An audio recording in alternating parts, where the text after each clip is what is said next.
Boa noite. É com muito prazer que a gente começa agora a segunda palestra da grade da parceria Senac São Paulo com as feiras Wine Trade Fair e Cachaça Trade Fair.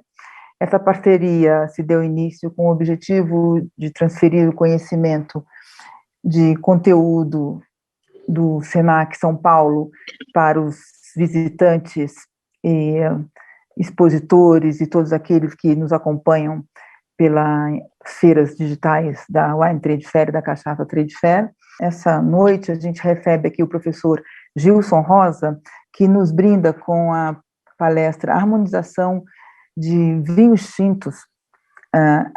Como a gente sabe, 80% das vendas de vinhos no Brasil são de vinhos tintos. E vinho tinto todo mundo acha que é muito fácil de harmonizar, não é? A gente acha que você fazendo qualquer molho vermelho combina com vinho tinto.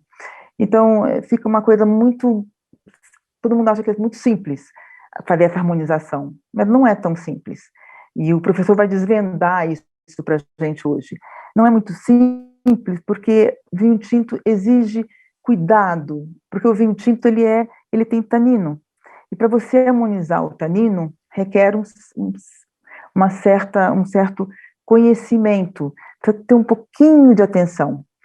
E você conhecendo um pouco, tendo um pouco de cuidado, você vai ter uma excelente harmonização.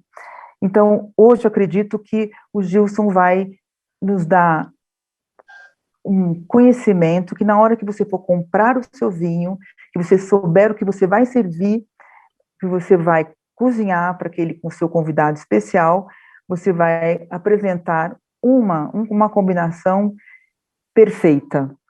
O vinho tinto, ao contrário do vinho branco e do vinho rosé, ele pede uma comida. É muito difícil você tomar vinho tinto sozinho. Você, sempre que você toma um vinho tinto, você sente na boca a falta de ter uma comida. Então, eu acho que essa palestra ela vai enriquecer, ela vai te trazer conhecimentos para que você possa, na hora que for fazer um jantar, saber fazer uma combinação perfeita. É isso que hoje nós estamos oferecendo ao nosso visitante, ao nosso parceiros, nessa noite agradável de uma terça-feira fria, que nada melhor para combinar com um vinho tinto, não é, professor? Deixo vocês hoje com o professor Gilson Rosa, do Senac São Paulo, que vai nos trazer aí uma noite especial, combinando vinho tinto com uma harmonização com aquela comida que você sabe fazer na sua casa, no seu restaurante e no seu estabelecimento em que você oferece aos seus convidados. Uma boa noite. Gilson, com você. Obrigado, Zoraida. Olá, gente, sejam bem-vindos aí, né, à nossa atividade, né, como já foi dito, né, nesse dia frio. No dia frio ele pede, né, uma bebida alcoólica, né, que é uma das belezas, né, eu gosto muito de pensar na harmonização, no conceito de harmonização de clima, né, então num clima quente, né, às vezes a gente opta mais aí para um vinho branco, um rosé, né, um espumante, né, aquele que necessita uma temperatura menor, que vai agradar mais a nossa papila aí, né, o nosso momento na degustação da nossa experiência. E já no clima frio, né, o vinho tinto, ele realmente tende a aparecer mais, né, por vários fatores, né, o próprio vinho tinto, ele tende a ter um percentual de álcool a mais, e o álcool, ele vai ajudar, né, no comportamento de um estimulante físico, vamos dizer assim, para o nosso organismo, né. Um vinho tinto, ele também tem aí mais complexidade de componentes nele mesmo, elementos nutricionais, mais composição, então ele já tem a ver, né, a gente já começa já pensando nisso, né. Harmonização por clima, então clima frio, agora inverno, né, aqui no Brasil é um bom pedido, vamos dizer assim, tá? Então bora lá, né, a ideia é a gente falar um pouco, trazer alguns conceitos, né, obviamente mais resumido aqui, mas é bem objetivo para que você consiga reproduzir isso, e são conceitos tanto para quem é o consumidor final, né, pensando para quem tem empresa, né, quando você é dono de um restaurante, você tem muito aquele pensamento, né, o meu dono do restaurante, né, dentro do mundo do negócio, ele tem lá que o mercado chama de B2C, né, que é o cliente final, o consumidor dele, né, ao contrário disso, né, uma importadora de vinho, quando ela vai fazer uma carta já para um restaurante, né, de empresa para empresa, aquela ideia de negócio de B2B, né, de empresa para empresa.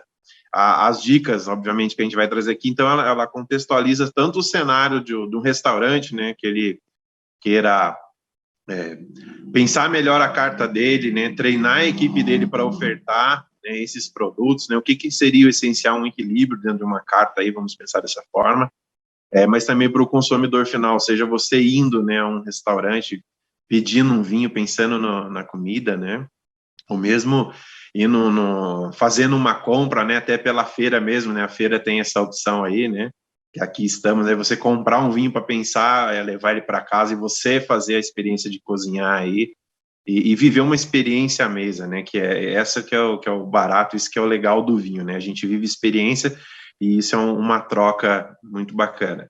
Eu vou trazer aqui uma apresentação, principalmente quem estiver acompanhando, queira anotar, né, isso eu acredito que vai ser muito rico para você. Eu gosto de falar que às vezes as pessoas acham que a harmonização ela é difícil, é complexa. Tudo é difícil e complexo quando a gente está começando, a gente está iniciando, né? Às vezes é alguma coisa muito nova. Como sommelier, eu posso falar isso, né? Eu vejo que talvez alguns profissionais da área, ele traz tanto conceito, que é bacana, né? Mas ele traz tanto conceito, a parte teórica, às vezes, de uma forma mais pesada, vamos dizer assim, e tem pessoa que assusta, né? Acha que até o vinho é muito complexo, acha também que a própria ideia da harmonização, né? Eu lembro uma vez um aluno falando, isso aqui parece uma bruxaria e tal, né? E a ideia não é essa, né? Vocês vão ver que é algo simples, mas sim a gente ter algumas bases, né? Ter um norte para começar a olhar, a gente vai acertar mais, né? No mais, é experiência, né? Experiência é aquilo que a gente vivencia. A gente tem que considerar gostos, né? Cada pessoa, ela tende a ter um paladar, inclinar um gosto, né? E o nosso paladar, ele muda. Cabe aqui falar, né? Quando a gente fala de comercialização de vinho, né? No Brasil, principalmente, a gente tem um grande portfólio ainda, né? Pensando em mercado de venda do nosso vinho suave, ou seria a ideia do nosso vinho de mesa, né? Que é aquele vinho que tem uma adição de açúcar, né, que tem um vinho que ele tem uma proposta, e muitos saem disso, né, ou seja, é um caminho eu falo que a harmonização, ela tem a ideia do caminho do intelecto também, né, ou seja, eu começo a ler, aprimorar, entender os distintos produtos e propostas de vinho que eu tenho, eu vou mudando o meu paladar, né, muitos que consomem vinho hoje, pensando na ideia do vinho que a gente vai estar falando aqui, que seria o vinho fino, né, que tem uma proposta, né, tem todo um conceito de elaboração diferente, mas muitos começaram, né, nessa ideia desse outro vinho que eu estou falando, né, nesse vinho mais doce, aquela ideia de vinho de garrafão, né, que muitas das gerações aí, né, aqueles que porventura aqui estão na faixa aí de 35 mais, né, vivenciaram alguma experiência nesse sentido com os avós ou com os pais, ter aquele garrafão de vinho, né, no momento especial, né, de Natal, de momento de reunir com a família e tudo mais, tá? Por que falar isso? Porque isso é importante, né? Quando a gente fala já da ideia da harmonização, dessa ideia do intelecto, é exatamente eu estudar, experimentar. Cabe aqui também dizer que a gente tem vários estudos que quando a gente pensa na harmonização, às vezes a gente tende a pensar naquela coisa na perfeição, né? E a buscar ou achar a perfeição é algo complexo, né? Tanto que das várias experiências, quando a gente vai ver, né, na linha de estudo, que normalmente 5, 10% é realmente aquilo que, nossa, foi o que nós podemos qualificar aqui uma harmonização por complemento, né? Houve algumas reações antes, e dessa reação, né, ela gerou algo exponencial, aquele, né, terceiro sabor, né, vamos dizer assim. Aqui eu trago para vocês, né, uma ideia, né, um texto para contextualizar, né, o nosso início aqui. Então, pode-se dizer que a harmonização é combinar os sabores dos alimentos com as características das bebidas, né, buscando que a melhor parceria possível para que seja uma experiência que inspire, que agrade os nossos sentidos. Eu gosto muito de pensar até na harmonização como um casal mesmo, né? Ou seja, duas pessoas, né, parceiros de vida ali, né? Essa é a ideia, né? Né, a característica de ela vai ali ajudar a característica do outro para a gente gerar vamos dizer assim, um terceiro sabor, uma unidade dessa junção, né? Então, eu gosto muito desse pensamento. E quando a gente fala que agrade os nossos sentidos, a gente está falando de tudo, tá? A gente pensa nos sentidos, até a própria audição, né? Quem não gosta quando você vai abrir uma garrafa de um espumante, né? E você vê o barulho dela. Quando a gente vai muito para o mercado muito de serviço, aquela coisa muito formal, o garçom não pode, ou sommelier, fazer o barulho na hora de abrir o espumante, mas tem gente que gosta de ouvir o barulho, né? Às vezes tem a ver com a percepção, tem a ver com o sentido. Então tem muita coisa, né? Vamos dizer assim, em volta a essa beleza da harmonização, né? Quando eu falo do intelecto aqui também, acho que já cabe falar, tem a ideia da harmonização, né? Que é uma questão da emoção. Certamente, se você já foi numa produção, seja de vinho, né? Seja de cerveja, seja de cachaça, a ideia nossa aqui é falar de vinho, mas os elementos que a gente vai tratar aqui, né, não diferem das distintas bebidas, tá? Ou seja, a base teórica para você caminhar no mundo da harmonização. Que o que é o barato? É você ter diferentes portfólios de bebida, né? A própria feira aqui, né? A gente está focado em vinho e cachaça, e você ter distintas experiências. E certamente, se você for, né, pensando na cachaça num alambique, né, ou se você for ali numa vinícola e provar aquele vinho, aquela bebida no local, ela vai te remeter uma experiência, ela vai te trazer, às vezes, uma alegria diferente de você levar essa própria garrafa e consumir em casa depois, ou consumir esse produto, né, num restaurante. Porque tem a ver com o ambiente, tem toda uma atmosfera, né? Para aqueles que aqui estão, inclusive, né, que são empresários na área de alimentação, né, tem o seu bar, o seu restaurante aí, é muito importante que, além de pensar no vinho, eu tenho que pensar exatamente nessa atmosfera que está em volta ao vinho, né? Ou seja, todo o ambiente, a tematização da casa, a proposta da casa, ela vai sim influenciar também essa experiência dentro do consumidor ali, quem vai estar vivendo esse momento aí da verdade, né? Então, são dois fatores muito importantes para pensar aqui nesse início, que são exatamente essa ideia, né, do intelecto, o quanto, né, eu sei de informação, né, do vinho, o quanto eu sei de informação de gastronomia. A gente teve aí um período, né, que tudo era gourmet, né, brigadeiro gourmet, hambúrguer gourmet, mas o que é gourmet? O gourmet está ligado ao gourmand, né, é aquela pessoa que gosta mesmo de comer, ela vai buscar no paladar dela, né, a sensibilidade. Se a gente até pegar aqui, né, aproveitando a imagem que aqui estamos, que vem do filme, né, o Ratatouille, quem não assistiu, assista, que eu acho maravilhoso. Quando começa a explodir, né, essas luzes ao fundo, o que está acontecendo aqui já, né? Então ele tem queijo, né, num lado na mão e um morango no outro lado. Você tem, obviamente, né, várias reações químicas, biológicas, né? Nós, obviamente, não vamos entrar nisso, mas o que seria o centro, né, desses dois produtos na junção? Eu tenho no queijo, né? Eu tenho gordura e eu tenho salinidade ou sal nele, né? E quando eu olho para o morango, eu tenho acidez, né? E tenho doçura. Então, quando ele junta essas duas experiências, né, ali no paladar, né, e no tato, né, que está acontecendo também, o sentido, né, a textura do alimento, é todo um conjunto desses sentidos que está acontecendo. Obviamente, no final, né, a gente vai ver nas formas técnicas, vamos dizer assim, falando na frente, que é para nos ajudar a nossa experiência, né? Mas a doçura desse morango, quando ela encontra com o salgado, né, do queijo, aí ele vai causar uma reação que a gente vai falar de novo lá na frente, que é o contraste, né? É a oposição de sal com doçura. E quando eu tenho gordura, né, eu tenho aí a acidez, né, presente no morango. Essa acidez ela vai fazer uma ação que nós chamamos de corte, né? A ideia é que ela vai cortar essa gordura. E depois de feito isso, né, que é esse encontro, vamos dizer, essa junção, aí vai ter aquele terceiro sabor, aquelas experiências, né, que a gente visa buscar. Diria que para quem não comeu, né, ainda, né, pensando realmente, você comeu, entendendo os sentidos do próprio alimento, tá aí já uma boa experiência, tá? Pegar um queijo, pegar um morango, né, e viver essa distinta experiência a qual foi falada, tá? Já segue a dica aí. Precisamos pensar em algumas questões aqui, que vai nos ajudar, tá? Enquanto harmonização. Questões são essas, tá? Primeiro, entender que aqui na imagem, né, para ajudar a reforçar toda a nossa fala aqui, nós temos ali o conceito de principal conjunto. O que seria isso, tá? O principal conjunto.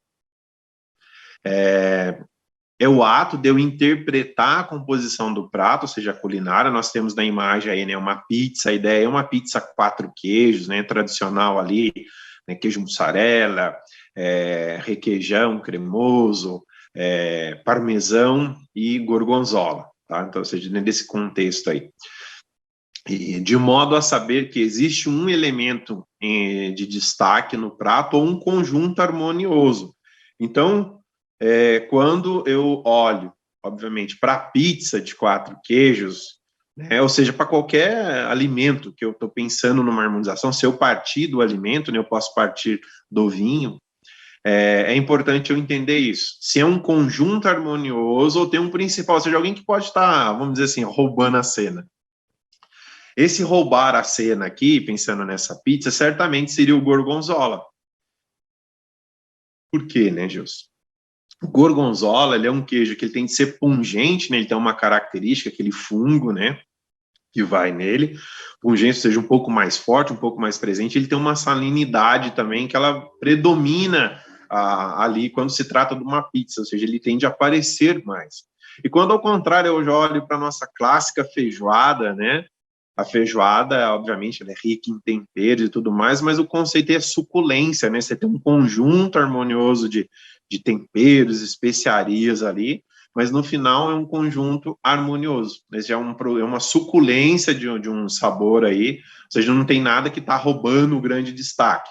Vale aqui, né, uma pimentinha de informação, se eu pensar que eu posso estar, aquele caldinho, né, quem gosta de feijoada, eles tomam aquele caldinho antes, né, de ir para a feijoada em si, né, quase um ritual, e aquele caldinho, às vezes, feito do próprio feijão, o caldo do feijão da feijoada, ele é apimentado, né, ou seja, ele eu já tenho que tomar cuidado, mas a gente fala mais disso, né, à frente ali. Então, principal conjunto, ou seja, é importante quando eu pego o alimento, olhar, né, esse alimento e entender a estrutura dele. Se tem alguém roubando a cena, né, ou o contrário, se ele tem um conjunto, ele conversa, né.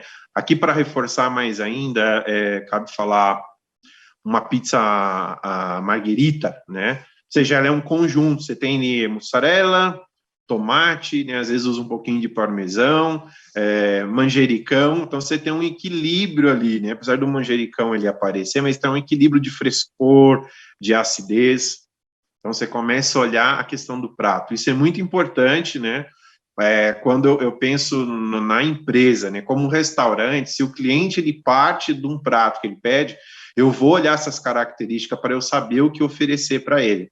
E aí as técnicas, né, que a gente vai estar falando aqui, ela vai ajudar a acertar isso. Então é um norte, né, eu posso partir do prato, ou eu posso partir do vinho.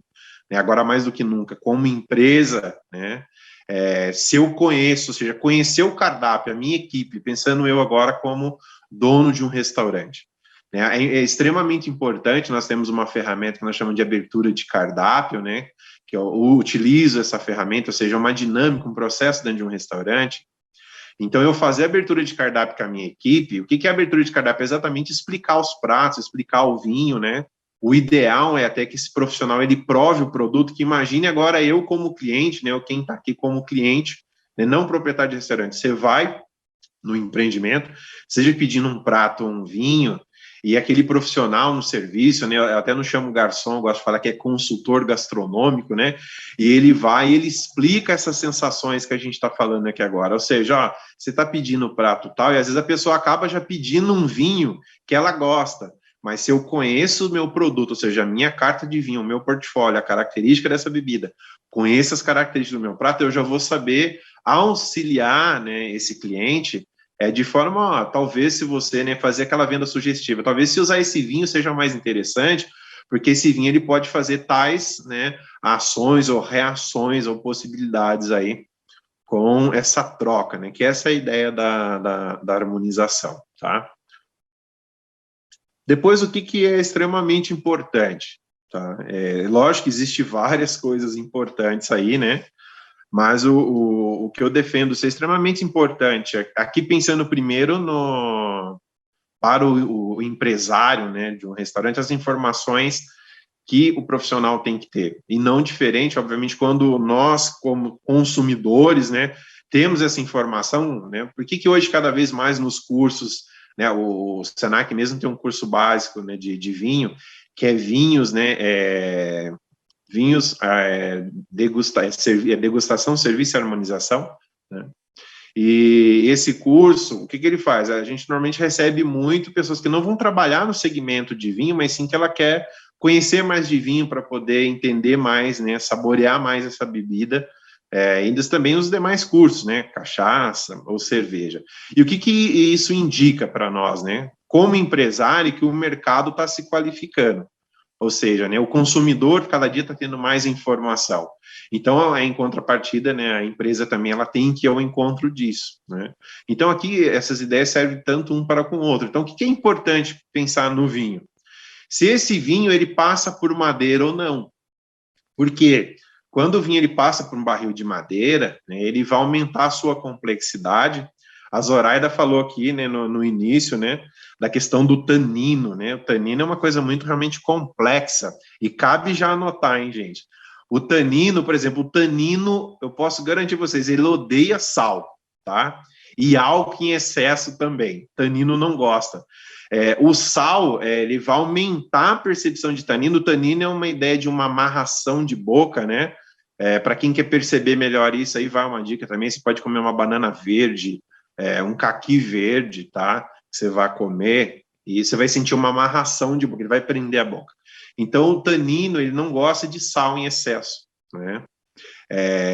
E álcool, né? Então, você pega um vinho que tem muito álcool e muito tanino, imagine só, né? Se eu pego uma comida muito salgada, eu corro risco de já eliminar uma boa experiência. Então, já segue essa dica extremamente importante. Pensando aqui, então, na madeira, né? E por que eu falei isso? Porque a madeira, ela agrega tanino ao vinho, né? Ela traz tanino porque dentro dos flavonoides, né, dos aromas, dos sabores que a madeira vai gerar na troca com o vinho, ela vai trazer o tanino, inclusive vinhos longevos, né, que são aqueles vinhos de guarda para consumir daqui 20, 30 anos, né, são vinhos que normalmente passam por madeira porque esse tanino vai ajudar no processo de envelhecimento do vinho, né, que o vinho, a ideia dele, que ele envelhece em garrafa, né. Então, se tem madeira ou não é muito importante, tá, isso pode mudar toda uma complexidade. Hoje está muito comum, né, se a gente for pensar há 2 décadas atrás, uvas, vamos dizer, uvas mais leves, como a Pinot Noir, né, muito conhecida, não era tão comum fazer passagem por barrica, né? E agora você vê que o pessoal está explorando muito essa ideia de usar barril, né? Seja em uma passagem rápida, um estágio de 4, 6 meses. Por que faz isso? Para aumentar, né, a característica de sabor, de aromas do vinho. Então, até um vinho de entrada, às vezes eu posso estar, por exemplo, fazendo uma leitura de uma literatura antiga, não atualizada, entender, um Pinot Noir é um vinho excelente de entrada, é um vinho leve, pensando no vinho tinto, né, feito com essa uva. Pinot Noir é uma uva, tá, gente? Para quem, obviamente, não... a gente vê que tem muitos nomes no mundo do vinho, e é isso que, às vezes, a gente sente a dificuldade quem está iniciando, né? Por isso que é importante a gente fazer um curso de iniciação aí ao vinho, né? Você vai aprender essas características, né? Esses nomes, às vezes, que parece complexo e não é. Então, eu sei que, não necessariamente, ou pegando uma literatura antiga, um vinho de Pinot Noir é necessariamente um vinho leve. Sim, é a característica para a produção de vinho leve, mas se eu barrico ele, eu já cheguei a tomar um Pinot Noir de passagem, né, por barrica aí, de 18 meses, que foi uma experiência e tudo mais. Puxa, aumentou muito a complexidade dele. Então, barril é importante. Um outro fator que é extremamente importante, tanto, obviamente, para o comensal, né? O comensal é o cliente do restaurante, quanto ao empresário, é a temperatura. A temperatura de um vinho muda-se muito, né? Um Pinot mesmo é um vinho que normalmente você vai estar numa temperatura ali de 10 a 12, né? Para serviço. Existe uma variação aí, não vou entrar a fundo disso, mas é uma variação de 10 a 12 de serviço. Se ele tiver com uma temperatura muito menor, ele esconde aromas e sabor, ou seja, esse vinho ele não evolui em taça, né? Ele não traz as características que eu quero, e essas características de evolução, quando o vinho vai volatilizar em taça, ele muda sabor e aroma, e isso impacta na nossa experiência, né? Quando a gente vai, obviamente, consumir, ou seja, fazer uma harmonização. Então, temperatura é importante, tá bom? E o outro fator, né, é analisar se o vinho, né, ele precisa aerar ou decantar, né? Aqui eu trago o decanter, hoje a gente tem de distintos modelos aí para fazer uma aeração do vinho. A aeração é uma respiração do vinho, né? Quando eu vou decantar, usando a imagem aí do decanter, né, aí já é uma ideia de separação de partículas, né, que normalmente chamamos de borra do vinho. Eu gosto muito no vinho tinto, tá? Independente se é um vinho jovem, né, um vinho de entrada, aquele vinho para consumir de 2 a 5 anos, aí que seja, se eu não vou aerar ele, passar para o aerador, ao menos abrir a garrafa e deixar assim uns 10 minutos esse vinho respirar. Isso é muito positivo. Até porque quando você vai estudar o vinho mais a fundo, você vê que algumas regiões ela tende a trazer uma característica química para o vinho. Às vezes eu posso abrir o vinho e já achar que o vinho não está legal, né? Ele está ruim, né? Ou seja, ele está com um defeito, estragado, e necessariamente não é. Então, já segue uma dica importante: vinho tinto, deixar ele respirar sempre é uma atividade assertiva, tá? Então, são esses dois fatores extremamente importantes. Entrando na harmonização, né? Eu entendi o que eu tenho que entender do vinho, né? Já entendi ali o que eu tenho que olhar para o prato, né, o alimento. A primeira ideia, quando a gente pensa na harmonização, é equilíbrio, né? Você vê que hoje, né, quase em tudo que a gente vai fazer na vida, fala para a gente buscar o equilíbrio das coisas, né? No mundo de alimentos e bebidas, não é diferente, né? Então, qual que é a ideia, né? Até eu falei aqui incansavelmente, né, da Pinot. A Pinot, ela é assim, uma uva na característica de um vinho leve, tá? Então, eu vou pensar numa comida leve para ela, né? O que seria um alimento leve, tá? Por exemplo, pode ser sim uma entrada, uma salada, pode ser um creme, né, também, mas eu posso estar comendo às vezes uma carne grelhada com folhas, né? Então isso varia muito, tá? E aí a gente tem toda uma sequência, né, de leve para médio peso, de médio peso para pesado. O que seria um prato pesado, né? A feijoada que eu falei agora há pouco, por exemplo, né? No exemplo ali. E aí eu já preciso de um vinho com mais corpo, com mais potência, para dar essa conexão de equilíbrio, tá? Aí, por exemplo, né, uma bem conhecida, né? Vamos pensar numa uva que tem uma característica bacana aqui no Brasil, pensar num vinho feito com uva Merlot, por exemplo. A uva Merlot ele tem de ser um médio peso, mas se eu barricar, né, ou seja, eu passo esse vinho para o barril, eu agrego mais complexidade, eu posso dar estrutura para uma feijoada. Agora, mas não, eu quero já um vinho com uma pegada, né, que a gente tem, por exemplo, olhando os nossos vizinhos, vamos pensar assim, a Argentina, né, tem lá o Malbec, né, apesar o Malbec não ser só essa ideia de vinho de pegada, né, muito amadeirado, sim, também trabalhado, né, mas temos hoje ele não em barrica, que é uma proposta muito bacana, inclusive, mas pensando num vinho com complexidade, você tem essa ideia, né? Você tem, por exemplo, um vinho africano, né, que é a característica de ser feito lá com uva pinotage, também tem uma pegada, ou seja, ele tem potência, né, vamos dizer assim, de um vinho que vai gerar uma estrutura, né, para uma comida pesada, então eu vou ter aí, tá? Uma bebida também com uma estrutura pesada para dar essa ideia de equilíbrio. Então, qual que é o norte? Primeiro, olhar para o prato, né? Pensar lá se o vinho, então, está na temperatura, precisa aerar ou não, se passou madeira ou não. Passar por madeira agrega peso, né? E aí a gente parte, então, nesse primeiro caminho aqui, tá? E aqui vem começando o contexto, né? Eu pensei numa sequência de harmonização, até porque aqui, né, certamente vai surgir dúvidas, o pessoal gosta de perguntar, a gente vai ter esse tempo, esse espaço ainda, tá? Mas eu estou trazendo os elementos agora, que seriam os conceitos, vamos dizer assim, né, dentro da harmonização. Então, nós temos o conceito de contraste, ou seja, né, o contraste é quando lá os elementos da bebida, e do alimento são opostos, tá? Ligado diretamente às características predominantes na bebida e no alimento. Então, são opostos, tá? A minha ideia, obviamente, aqui é falar de vinho tinto, né? Nós temos aí dentro de tipos de vinho, né? Tem os vinhos espumantes, os tranquilos e os vinhos licorosos e o de sobremesa. O vinho tinto está dentro, obviamente, de tranquilo, né? Dentro de tranquilo eu tenho vinho branco, rosé e tinto, tá? Só para entender a divisão. Se eu quisesse um contraste, eu vou pensar num vinho licoroso, tá? Mas a gente já vai entender. O vinho licoroso ou vinho fortificado, vinho português, um famoso vinho do Porto, né? O vinho do Porto, se eu for pensar nele, obviamente ele é tinto, né? Ele não deixa de ser tinto, mas ele está dentro do portfólio de vinho fortificado, né? Um pensamento de vinho de sobremesa. É um vinho que ele tende a ter doçura.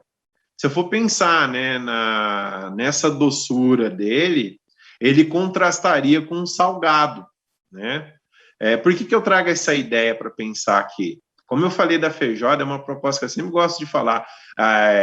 Faça uma experiência, pega uma feijoada que tem salgado e vá lá, né, e faça essa experiência com um vinho fortificado, tá? É uma experiência possível. Era só para partir dessa ideia do contraste para fidelizar sal, né, e doçura. Então, contraste, tá bom? Opostos. Mas o prato que eu pensei aqui, né, eu montei uma sequência, né, para trazer aqui para vocês. Então, eu tenho aqui uma salada, né? Essa salada é um mix de folha.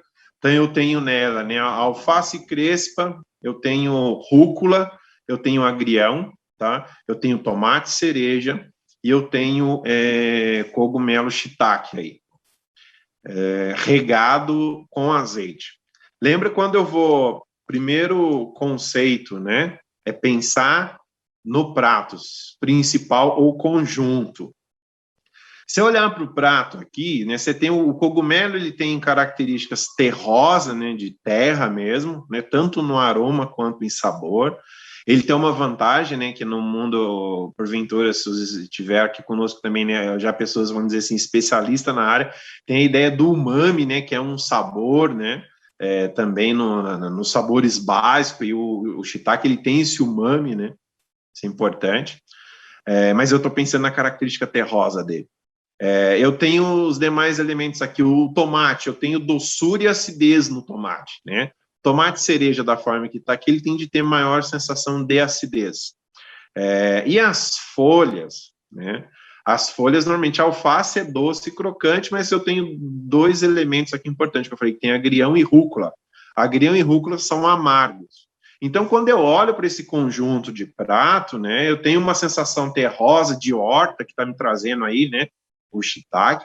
Eu tenho acidez bacana, e eu vou me preocupar na minha harmonização aqui com o amargo, né, que a rúcula e o agrião está trazendo. Então, os empresários que estão aqui, né, conosco, essa é a ideia da abertura de cardápio, né, ou seja, eu pegar ali, fazer, né, a minha equipe multidisciplinar, vamos dizer assim, né, o chefe de cozinha com o sommelier, né, ou o maître da casa, ou seja, começar a conversar essas informações para fazer a abertura de cardápio com a equipe, e aqui a equipe começar a entender melhor como isso se vai se materializar, né, obviamente, e isso vai gerar uma percepção, uma possibilidade aí para o nosso cliente. Pensando, então, aqui em contraste, tá? Não que vá ficar só em contraste, mas a minha busca aqui é em contraste. Eu posso aqui trabalhar um vinho, vou começar com um vinho leve para salada, né, que a ideia é vinhos tintos. Então, eu vou pegar um Pinot. Um Pinot Noir, por exemplo, da região da Patagônia, tanto Chile aqui ou quanto a Argentina, ou seja, uma região mais fria. Por que, Gilson? Porque esse vinho ele vai me trazer um pouco mais de acidez. A acidez, ela vai se encontrar com um pouco de acidez que a gente tem aí.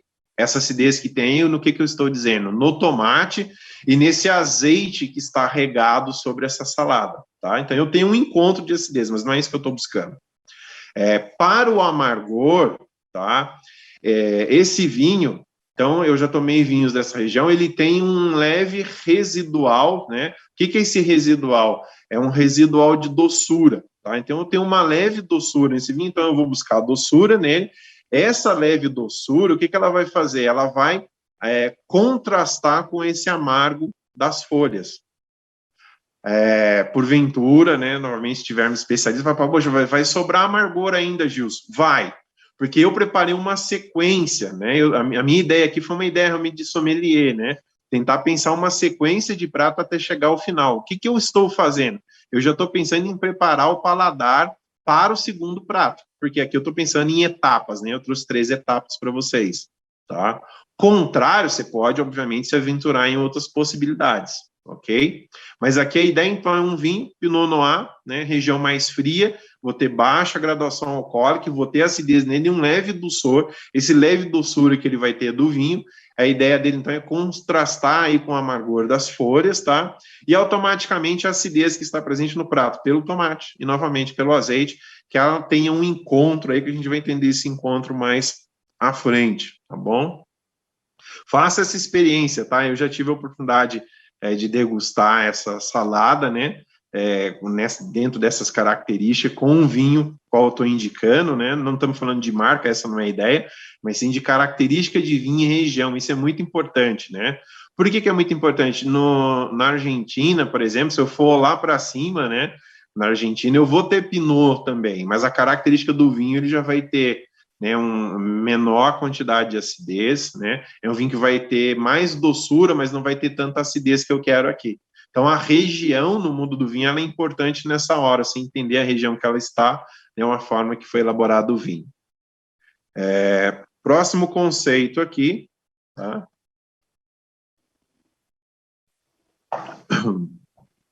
É o corte. Então, o conceito de corte, como que é? Quando as características da bebida cortam a sensação deixada pelo alimento ou vice-versa, né? Então, essa é a ideia. Então, ele vai agir como corte. Pensa em qual é um tesouro, uma faca cortando alguma coisa. Seria mais ou menos essa ideia aqui. E o que é legal no corte? O corte, normalmente, ele tende a trazer uma limpeza de boca. Tá? Isso que é uma coisa legal. E aqui eu trago uma proposta, né? Um bife ancho grelhado, né, para nós. E para guarnição, né, para acompanhar esse bife ancho, então a gente tem ali batata, tomate, abobrinha, brócolis, né, e cogumelo Paris, tá? Vamos pensar nos elementos novamente, que essa é a ideia da importância, né? Sempre pensar nos elementos. A proteína, ela vai ter gordura, tá? Rica em gordura esse corte. Nesse método que foi feito, nós vamos ter também uma característica de defumado, tá? Da grelha, né? A gente vê até os sinais da grelha ali, como ele foi feito. Então, tem um defumado, tem gordura, né? Obviamente, sal, né? Normalmente é um corte alto, né? Grelhado, você vai trabalhar um sal, uma granulatura maior, né? Mas, ou seja, vai ter um leve salgado, mas o mais importante para nós é esse toque defumado, tá? E também aí essa gordura. Depois, quando a gente olha para os alimentos, né, que vão compor a guarnição ali, a gente pensar no tomate, tá? Se eu pensar na abobrinha, se eu pensar na batata, são alimentos que eles trazem doçor, né? Então, esse doçor do próprio prato, ele já dá uma quebrada um pouquinho, né? Quando eu estou juntando esses elementos em boca, para mastigar, né, na minha experiência de harmonização, eles já estão quebrando um pouquinho essa salinidade, né, que porventura essa proteína vai ter, tá? Então, principalmente esses 3 elementos, eles ajudam muito aqui. Então, eu tenho, logicamente, que esses alimentos também vão trazer mais um toque defumado. Por exemplo, agora eu posso sair, né, eu estava na primeira indicação, né, de vinho aí, pensando num vinho já para aquele prato aqui, né, de Brasil, de Argentina e Chile, né? Agora eu posso ir lá para a França, por exemplo, eu já posso pegar, né, um clássico corte bordalês, né, um vinho já em evolução. Por que eu estou falando isso? Lembra da madeira que eu falei antes? Então, um corte, né, bordalês, ou seja, é uma mistura, corte ou blend, né, é um ato de misturar distintos vinhos elaborados, né, feito com uvas diferentes. No caso aqui, um Cabernet Sauvignon, um Cabernet Franc ou um Merlot, que seria o corte clássico, né, de Bordeaux. Esse vinho, ele passa por madeira, normalmente. Então, essa passagem, o que eu vou ter? Eu tenho um prato com gordura, mais pesado, né? Então, eu vou estar trazendo para ele um vinho, que ele vai vir com maior teor alcoólico, o anterior tinha menos. A proposta era uma salada, era leveza, maior teor alcoólico, tá? E ele rico em tanino, tá? Principalmente se eu estiver consumindo ele novo, que essa é a beleza, né? Às vezes você vai abrir um vinho, por exemplo, uma safra nova que venha de Bordeaux, vamos pensar numa safra aqui, nós estamos em 2021, 2018, 19, 20, né? Às vezes ele tem o tanino muito presente. Isso que é o barato, né, o bacana, aí, vamos dizer assim, de você utilizar a bebida e a comida para ajustar e isso ficar melhor a você consumir. Como a Zoraida até tinha dito no início, né? Normalmente vinho tinto, ele pede alimento. Então, se ele não é um vinho que ele está em evolução, porque o vinho, quando ele está em evolução, ele vai envelhecer em garrafa, no final de vida dele, vamos supor que eu tenho, então, um vinho bordalês de uma marca, um vinho para 20 anos de guarda. Obviamente, quando passar 10 anos, né, 12 anos, 13 anos, ele vai diminuir o tanino dele, né? Ou seja, aquela pegada de tanino tão forte, ele não vai parecer tanto, mas ao contrário, né, não vou esperar isso, quero comprar esse vinho, vou degustar ele agora. Então, a gordura desse prato, tá, desse bife aí, né, o bife ancho, a gordura dele, o tanino presente no vinho e o álcool que vai ter, ele vai cortar essa gordura, tá? E o que é legal, por ele ter passado em madeira, ele jovem também, ele vai ter traços, né, de defumado nesse vinho, né, traço de madeira que vai complementar esse defumado. E o que vai ficar no final? Uma limpeza de boca, né? Muito bacana. Então, ou seja, cada garfada eu estou tendo uma limpeza de boca. Lembra que o primeiro prato eu queria deixar uma característica, lembra que eu falei de uma sequência? Uma característica final que ficasse de acidez e um toque de amargor. Porque a hora que você entra no segundo prato, que essa é a nossa proposta aqui, e ele tem mais gordura, ele já, vamos dizer, ele apaga aquela experiência anterior, eu já estou entrando para uma nova experiência. Dentro dessa nova experiência, então, o que vai me ficar agora? Vai ficar ainda, né, uma presença forte defumado, né, uma defumação a características de madeira, e como teve a limpeza, né, vai ficar algo, uma sensação de boca mais seca, tá? E aí eu estou preparando agora para ir, né, para a nossa última experiência. E, obviamente, né, vai ficar um pouquinho do defumado e esse toque ainda, que é a ideia aqui, levemente a salinidade do assado, tá? Desse grelhado, na verdade, tá bom? E aí eu vou por último conceito aqui, que é por semelhança. Quando existe notas comuns na bebida, né, e no alimento, de forma que eles acabam combinando. Ah, Gilson, eu preciso começar sempre lá com contraste, corte, semelhança? Não. Eu posso aplicar, né, aos empresários aqui presentes quando eu conheço a ferramenta, né, ou seja, o conceito. Eu treino, capacito a minha equipe. Né? A minha equipe conhece o meu cardápio, né? Meu cardápio de alimento, conhece a minha carta de vinho. Né? Ou seja, nós treinamos em cima da proposta que a casa tem. O caminhar dentro dessa carta, né, o caminhar nessa sugestão, nessa venda sugestiva ao nosso cliente, são N possibilidades. Né? Aqui eu preparei um norte para a gente trabalhar o conceito. Tá? Então, a semelhança é quando existem notas comuns na bebida e no alimento, ou seja, eles acabam combinando. E aqui eu trago uma deliciosa torta, né, de mousse de chocolate com essas frutas, né, frutas vermelhas. A gente tem framboesa e amora aí. O que é legal? Sempre aqui a ideia, né, olhar para o conjunto do que está sendo feito. Eu tenho a massa. Quando a massa, né, você tem normalmente no mundo da confeitaria, você tem lá patê sucrês, patê sabré, que são massas Para as tortas, né, ela tem menos ou mais doçura, né, pâté sucré já é de açúcar mesmo do francês, ou seja, ela é mais adocicada. Então, normalmente, quando você vai fazer uma torta de maracujá e limão que tem mais acidez, usa mais essa base. E as demais, você vai usar algo mais com doçura, né, como uma torta de chocolate aqui, é muito possível que seja uma pâté sablé, tá? Isso são conceitos de massa para a elaboração da torta. Então, eu tenho a massa, né? A massa, ela vai dependendo da forma do assado, ela agrega, né? Ela vai agregar gordura nela, né? Manteiga, porventura for utilizada, o próprio doçor do açúcar. Nós temos a mousse, né? A mousse tem aquela sensação de untuosidade, de gordura também, né? O que é interessante pensar na mousse aqui? A mousse, a ideia aqui é um meio amargo, tá? Que você pode, às vezes, fazer ao leite, eu posso, às vezes, fazer, né, 70% cacau, seja mais amargo, que é 50% de amargor, né, 50% de cacau aí. E, então, eu tenho gordura, leve doçura, né, e tenho as frutas, essas frutas estão bem maduras, obviamente, as frutas vermelhas, ela tem acidez, essa acidez, ela já faz uma ação, né, já dá uma diminuída naquela sensação também dessa gordura presente na própria mousse, tá?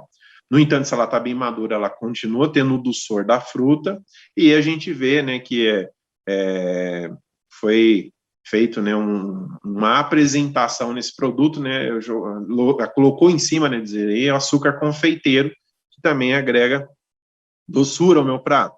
Então, num contexto geral, eu tenho um doçor médio, tá? E nós temos aqui uma gordura. O que eu preciso para esse prato? Lembra que a minha busca agora é semelhança. Então, quando eu vou ao vinho, né, o que eu tenho que buscar? É um vinho que ele traga doçor. Seria muito comum que alguém pensar agora, a hora que eu citei ali agora, eu fiz, obviamente, esse propósito, né, da feijoada de um vinho fortificado. Mas o vinho fortificado, ele está dentro do âmbito, né, de vinho fortificado, licoroso, vinho de sobremesa. Lembra que aqui a ideia é falar de vinho tinto. Sem dúvida, né, um vinho fortificado ia cair muito bem um vinho do Porto, um Tawny aqui, tá? Não tenho dúvida disso. Mas a ideia aqui foi uma experiência também que eu já vivenciei, né? Usar um Amarone, né? Que é um tipo de vinho específico da região da Itália, né? O Amarone, ele, dentro da composição de produção dele, ele uva parte de uvas pacificadas, uvas secas, né? Ele é um vinho que ele vai ter um teor alcoólico bacana. O que esse teor alcoólico ele vai fazer? Esse teor alcoólico ele vai cortar, ele vai fazer uma reação. Vocês vão ver que esses elementos que eu estou tratando, eles se conversam entre os pratos. Ele ajuda a cortar a gordura, né, presente aí no prato, tá bom? E o doçor que sobra, a doçura que esse vinho tem, eles vão se encontrar, ele vai agir por semelhança, né? Que essa é a ideia aqui, né? Uma harmonização por semelhança. E aí perceba, então, tinha um prato, primeiro prato, minha preocupação, acidez, né, característica, manter essa acidez, que a acidez, ela aumenta a nossa vontade de comer, né, a nossa papila, né, fica mais aguçada. Aí entra aí com uma proteína, né, com gordura, para ela a gente trouxe já um vinho mais pesado, né, para acompanhar a ideia de equilíbrio. Esse vinho, então, né, ele fez uma limpeza de boca que eu queria, mas deixa lá, né, aquela sensação defumada e mais ressecada, ou seja, eu preparo o palato para entrar com uma sobremesa, algo com mais doçura. E aí termino, né, a ideia aqui com essa sequência. Obviamente, se a gente fosse pensar, né, como sou amante também do mundo de degustar café, né, obviamente eu deixo o palato preparado por uma boa xícara de café, né, um café especial depois aí, que eu vou ter essa sobra, né, de doçura em boca ainda, e o café fecharia uma refeição, tá? Essa seria a ideia. Aqui eu trago para vocês conhecerem, né, no portfólio do Senac, né, nós temos uma editora, inclusive, e aí tem os principais livros, né, que para quem quer, vamos dizer assim, né, estudar um pouco mais, entender mais o contexto de harmonização, nós temos aí tanto comida e vinho, né, que é específico ao tema que nós tratamos aqui, Tem um livro de cachaça, né, que aí está, que também vai tratar de harmonização, o livro A Mesa do Mestre Cervejeiro, são livros que eles vão falar dos conceitos de harmonizações dentro dessas bebidas, né, que estão propostas em cada título. Mas o que é legal, né, eu comprando o determinado livro, vocês vão ver que os conceitos, eles não vão mudar. Obviamente, cada bebida você vai estudar um pouquinho mais, né, os comportamentos dela, que são os comportamentos que eu falei aqui hoje, né, resumidamente. Vou pensar no vinho, olha se passou por madeira ou não, né? Pensa na temperatura, pensar na aeração, ou seja, são ações que vai ajudar você definir o seu momento de harmonização. E eu vou parar de falar aqui, né, para ver se o pessoal tem pergunta. É um assunto que eu gosto, né, eu fico falando, tá? É isso, vamos ver aí com as Zoraide se nós temos perguntas. Que bacana. Então vamos começar aí com algumas perguntas. Tem uma pergunta aqui que eu queria deixar assim, ó, como que eu posso combinar peixe com vinho tinto? Muito bem. A primeira ideia... Desafio, hein? É que normalmente o pessoal tem aquela ideia, né, ainda tem muito conceito, né? Proteínas brancas para vinhos brancos e tudo mais, né? O que eu diria para você você tem que pensar muito na forma que você está pensando o contexto desse peixe, tá? Se ele for um peixe assado, né? Vou partir só de 2 exemplos aqui, porque tem bastante pergunta e o tempo é curto. Mas se eu for pensar nessa proteína, né? Ela assada, ela vai trazer aquele toque defumado que a gente estava falando também, né? Ele assado, então, vamos pensar na própria, aqueles elementos que estavam envolvendo o prato ali, né? O bife ancho, sem dúvida, eu posso ir, por exemplo, com uma uva gamay, né? O Beaujolais Nouveau, né? Que é o estilo de vinho, né? Para consumir ele jovem, tudo mais que tem na região da França lá. Então, uma uva gamay, ela é possível dar uma experiência. O que eu tenho que pensar? Que aí é aquela ideia que tem muito paladar individual de cada um. Nessa experiência, né, é mais difícil realmente fazer harmonização com peixe, porque possivelmente vai sobrar um pouco do vinho. O que é isso? Às vezes no final de boca, possa que fica mais vinho, né, de sobra, né? Ou seja, ele não consegue se encontrar de forma completa, vamos dizer assim. Agora, obviamente, se você enriquecer esse peixe grelhado no final, com um azeite, né? Ou seja, eu vou enriquecer com um azeite e procura trazer um azeite, por exemplo, que o mundo do azeite também é outro mundo maravilhoso, né? Um azeite que ele tem um pouquinho mais de doçura nele, né? Ou picância, ele vai ajudar a ajustar o Beaujolais Nouveau, né? Um vinho feito com gamay. A Pinot, inclusive que eu falei de exemplo para salada, né? Com mais acidez, ela também possibilita muito. Inclusive, eu já tive a oportunidade de comer uma muqueca, né? Pensando numa outra forma, uma muqueca de peixe. Então, como ela é rica em temperos, então, às vezes, o peixe ele não tem estrutura para encontrar com o vinho, mas a riqueza dos temperos que está na muqueca, né? A muqueca baiana, né? Principalmente que tem aquele toque de pimenta, às vezes os azeites dendê, que dá aquela complexidade maior para o prato, você consegue, obviamente, fazer uma harmonização com Pinot, tá? É possível.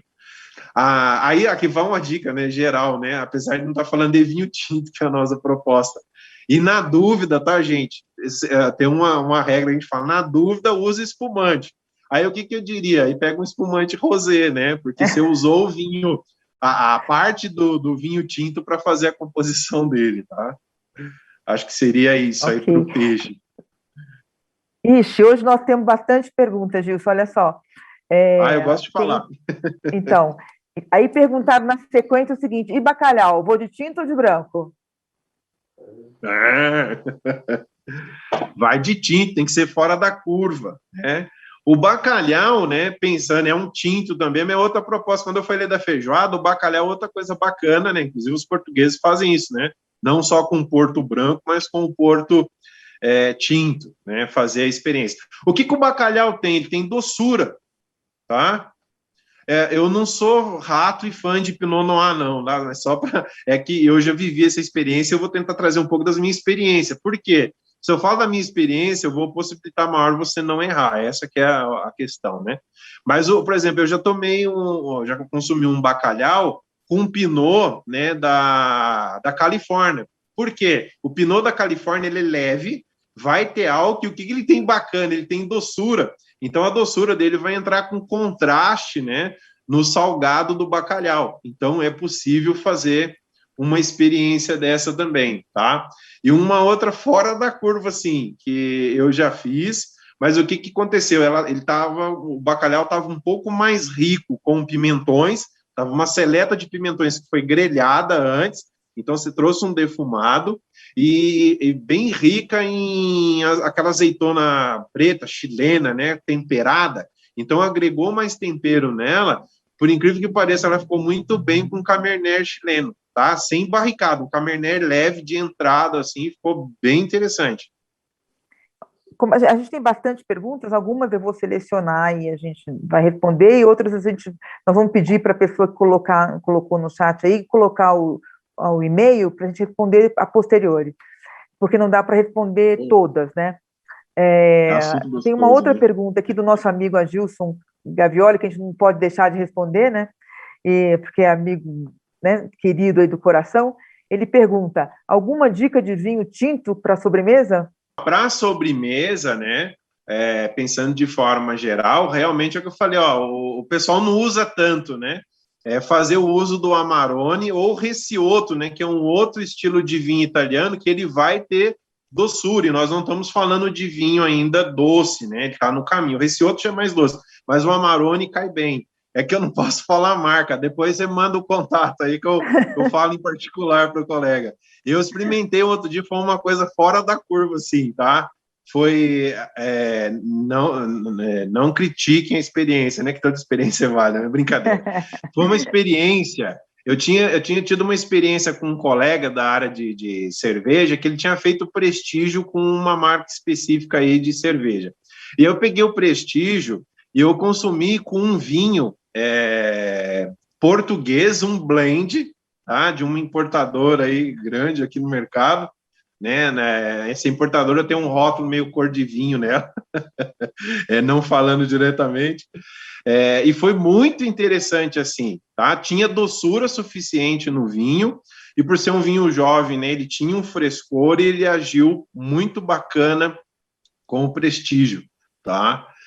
Agora, o que eu diria, o que vai ser mais, obviamente, difícil? Para pensar, por exemplo, eu nem provei, né? Mas se eu pensar assim, em sobremesas, vamos pensar em sobremesas mais claras, né? Ou seja, uma torta de limão. Ó, seria algo fora da curva, é testar, né? Quando eu falo de sobremesa, eu estou pensando em sobremesa na linha de chocolate, uma sobremesa de café, né? Até um pudim de leite, aí cabe, você tem estrutura de vinho tinto que ele consegue ali ou fazer por uma ação de corte, né, e gerar um sabor final, tá? Uma coisa que a gente está tendo muito para o paladar do brasileiro, e cabe falar isso, né? Às vezes até eu mesmo já cheguei a comprar enganado por não fazer a leitura de rótulo, que é muito importante. Você tem muito vinho tinto entrando no mercado brasileiro em função do nosso paladar, que ele é demi-sec, né? Traz a ideia lá, ou seja, ele tem maior quantidade de açúcar presente nele sendo tinto. Então, se você encontrar dentro das marcas que você, né, ou das importadoras, seja, que compra, procure fazer experiência com esses vinhos. Ele tende também a ter potencial, tá? Porque realmente, né, é um mundo de experimentar. Ainda eu acho que é muito novo o assunto pensar em tinto com sobremesa. Mas é experimentação. Espero ter ajudado. Uma moça que pergunta também, você recomendaria a harmonização de vinho tinto com queijo suíço? Sim. Por exemplo, vamos pensar de forma geral. Se eu tiver um vinho, ou o queijo suíço com mais amargor, né, ou salinidade, o que eu tenho que buscar no vinho? Um vinho que ele tem mais doçor, né, um vinho que tem mais doçura, sem dúvida. Se eu for o contrário, se for uma massa mole, mais gordura, eu vou buscar um vinho que ele tem mais álcool e acidez, tá? Aí você vai, obviamente, estar fazendo essas ações, né? O que eu estou fazendo? Uma ação que eu busquei, a primeira é a ação de contraste e a segunda de corte. Tem potencial, sim. Outra pergunta que fizeram assim, e dá para harmonizar qualquer prato com vinho tinto? Eu vou falar que dá. Dá porque é muito da experiência. É lógico, lembra o conceito que eu falei no início, gente? Quando a gente pensa, a gente tem um conceito que fala de harmonização por complemento. A harmonização por complemento, normalmente, ela vai acontecer essas reações que a gente falou, e ela vai gerar aquela terceiro sabor, né? Que é a ideia que eu até brinquei no início do casal, né? Então, você pega o casal lá, né? E esse casal vai gerar na sua unidade uma terceira experiência, né? Vamos pensar assim nessa forma da bebida e do alimento. Então, é possível. O que eu tenho que começar a entender? O seu paladar primeiro, né? Que às vezes a gente fala assim, pô, eu vou fazer essa experiência que o Gilson falou. Aí você fala, puxa, ó, não funcionou. Tudo bem, porque tem a ver com o teu paladar no momento, né? Eu gosto de falar que tem pessoas que têm um paladar mais vivo, né? Que é o paladar que gosta de coisas mais ácidas, outros têm um paladar mais forte, que gosta dessa presença de tanino, essa presença de álcool no vinho, né? Então eu tenho que começar a partir disso. Qual que é o meu paladar hoje? E aí é a forma de. Eu, por exemplo, é a dica que eu dou para quem está começando, vamos dizer, a aventura na harmonização. E não, às vezes, pegar, né, uma dica como a que eu dei, ou até mesmo uma dica de revista, e já ir para ela e falar, pô, não gostei. Mas por que não gostou? Porque às vezes não tem a ver com o perfil do seu paladar agora. Lembra que no início eu tinha dito, né, que a gente tem a ideia do intelecto. No intelecto não quer dizer que eu, com todo respeito, não quer dizer que eu sou burro, não é isso. Quer dizer que eu estou desenvolvendo o intelecto, que é de desenvolver o meu paladar. É você realmente degustar o alimento e a bebida com atenção, anotar aquilo para você, né, na tua memória aí. Puxa, quais reações que ficou para mim? E aí você vai ver que daqui a pouco começa a mudar o teu paladar, né? Então, eu acho que isso cabe, tá? Então, sim, dá para harmonizar. Então, E anota aquelas experiências que ficarem boas, depois vocês contam para mim, para as horários, inclusive. é, Que a, essa do prestígio que eu falei mesmo, é uma coisa que eu achava impossível, assim. Falei, não, mas vamos testar, né? E não é que o negócio ficou, ela foi pro caderninho preto que eu falo, né? Anotei lá, putz, essa é para usar em aula, né? É para utilizar em momentos de ações enogastronômicas que funcionou. minha avó falava que a cada 7 anos você muda de opinião sobre as coisas, muda de paladar. Então, vale a pena você ir testando. Hoje você pode não gostar, e daqui a algum tempo você prova outra vez, em outra ocasião, em outro momento, e você vai gostando, né? Você vai aprendendo a gostar, vai desenvolvendo o paladar, que acaba que em algum momento pode gostar de uma coisa que você não gostava antes, ou desgostar de uma coisa que você gostava antes, né? Você vai aprimorando o paladar e vai desenvolvendo, né?